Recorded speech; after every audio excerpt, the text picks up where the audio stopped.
Sa gitna ng unos at bagyo,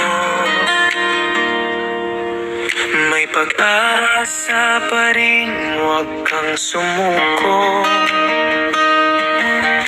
Sa bawat pagsubok na dumating, tataga ng puso, ika'y magigiting.